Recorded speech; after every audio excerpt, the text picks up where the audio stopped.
Ethan Miller had always loved quiet places. When he bought his home in Maplewood Estates, the backyard was his favorite part, a small stretch of green with an old wooden shed tucked neatly in the corner. It wasn't perfect, but it was peaceful. That shed became his art studio, where he spent his evenings painting landscapes and sketching freelance projects. For years, no one cared. The HOA barely noticed him, and the neighbors loved his friendly, low-profile nature. But everything changed when a new HOA president moved in. A woman named Linda Collins, known for her obsession with aesthetic perfection. Within weeks of taking over, she started sending warning letters to homeowners about lawn length, mailbox colors, and fence heights. Ethan thought he was safe, until one morning, he found a bright orange notice taped to his door. According to the HOA, his unsightly shed violated community standards. It needed to be demolished within 30 days. He was stunned. That shed had been there for over a decade, long before the new rules were even written. He filed an appeal, explaining that it was grandfathered in and well maintained. The HOA rejected it immediately. As the deadline approached, Ethan realized the board wasn't just enforcing rules, they were trying to control everything, and he wasn't about to let them win. Late one night, as he sat inside the shed, surrounded by sketches and tools, an idea began to form. If they claimed the shed wasn't allowed as a residential structure, maybe he could make it something else entirely, something the HOA couldn't touch. He didn't know it yet, but that quiet decision would turn his little shed into the most powerful building in Maplewood Estates. Ethan spent the next week reading through every page of the HOA bylaws and city zoning codes. Hidden in the dense language, he found something interesting. The HOA had jurisdiction over residential property structures, but not over registered commercial entities. That was his opening. He cleaned the shed, repainted it, and added new flooring. He created a small sign that read Miller Art Studio. Then he registered it with the local business bureau as a licensed art and design studio, officially changing the shed's status from residential to commercial. He updated his tax documents, created a small website, and even printed business cards. By the time the HOA's demolition deadline arrived, Ethan was ready. When their inspector showed up, he didn't find a violating shed. He found a licensed business property, one legally protected by local ordinances. The inspector had no choice but to report it as compliant. Linda was furious. The HOA sent him multiple letters claiming he was operating a business from home. But Ethan knew the law was on his side. As long as there were no customers visiting daily, the city allowed it. Ethan had outsmarted them. His little art shed was now fully legitimate, and the HOA couldn't do a thing about it. But instead of backing off, Linda doubled down.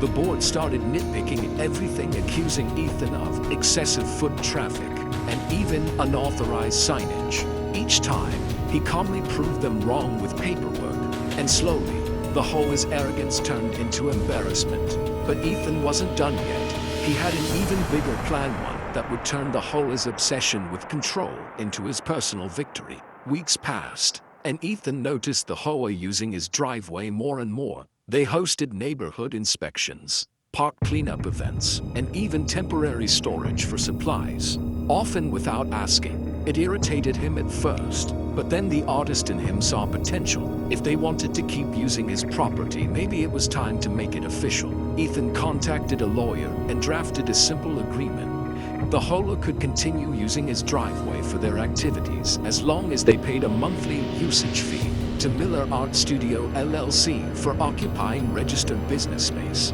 The agreement was legally airtight, backed by his business registration and property documents. When the HOA ignored it, Ethan sent a formal invoice complete with late fees. They laughed it off until his lawyer filed a claim with the county small business court. Suddenly, it wasn't funny anymore. The HOA board was summoned for a hearing. The judge quickly ruled that Ethan's business was legitimate and that the HOA's repeated use of his property qualified as commercial occupation. They were ordered to pay backdated rent for 6 months plus legal costs. Linda's smug smile vanished overnight. The HOA's budget took a heavy hit, forcing them to raise fees just to cover the payout. Neighbors weren't happy, and the once feared HOA president became the most disliked person in Maplewood Estates. Ethan's victory wasn't loud or boastful, it was poetic. A quiet artist turning paperwork and patience into the perfect revenge. Months later, Elwood Estates looked a little different. The HOA had calmed down, homeowners were happier, and Ethan's shed had become something of a local landmark. He continued his art, occasionally taking small commissions from curious neighbors who admired the irony. The shed that nearly got demolished was now the heart of a business the HOA paid to support. Linda eventually resigned, unable to handle the embarrassment of losing to a single homeowner. A new, more reasonable president took her place, promising cooperation instead of control. Ethan's studio grew slowly but steadily. He began teaching weekend art classes in the shed, attracting people from nearby communities. Every brushstroke he painted reminded him that creativity and a little clever thinking could turn any attack into an opportunity. What started as a petty HOA complaint had turned into a thriving small business. And in the end, the same organization that tried to destroy his passion now indirectly funded it through monthly rent payments. Ethan didn't seek revenge for attention or ego. He did it to prove a point that no matter how small someone's space might seem, it holds limitless power when used with purpose. As the sun set behind Maplewood Estates, the little shed stood proudly, glowing in the golden light, a symbol of quiet rebellion, clever justice, and one man's unwavering creativity. For a while, peace returned to Maplewood Estates.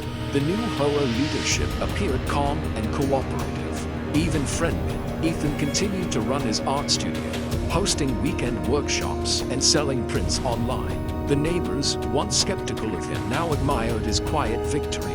His little shed had become a symbol of standing up to unfair authority. But as with all stories of control and pride, not everyone was happy about the new order. Deep within the HOA's committee, a few remaining loyalists to Linda, the former president, began plotting a comeback. They hated that a homeowner had won against them, and they were determined to prove that no one was untouchable. Their opportunity came when the HOA began renegotiating its parking and event agreements for the next fiscal year.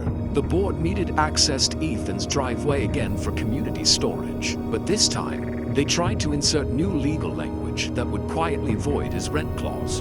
It was subtle, a small change in the terms that would have allowed them to use his space for free. Ethan, however, had learned to read every document carefully. When he spotted the wording, he knew exactly what they were trying to do. Instead of confronting them directly, he let them believe their trick might work. Meanwhile, he contacted his lawyer again and prepared an airtight countermeasure. When the HOA officially signed the altered agreement, Ethan filed a new claim for breach of contract, this time including penalty fees and legal damages.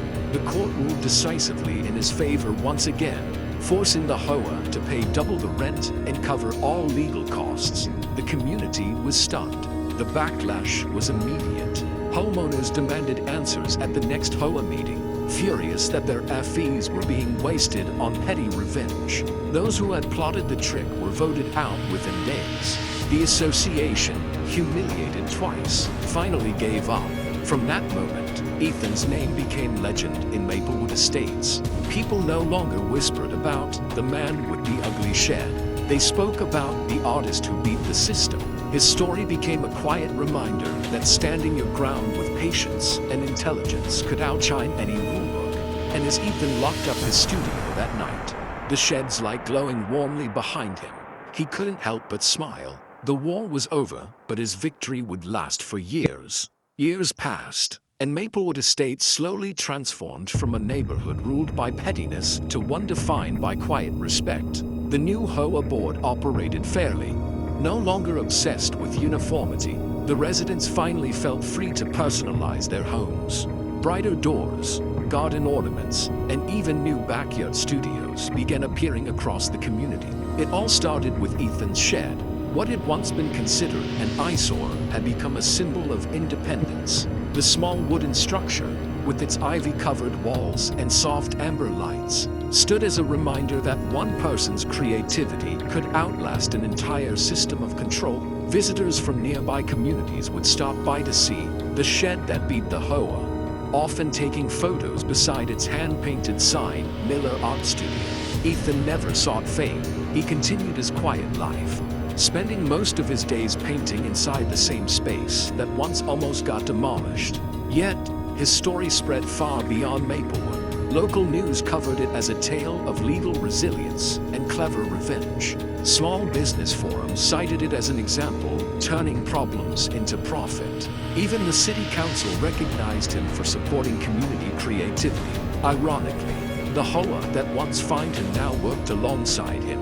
They occasionally commissioned him to design artwork for community events and newsletters, paying him, of course, through the same business account that had once billed them rent. It was poetic justice at its finest.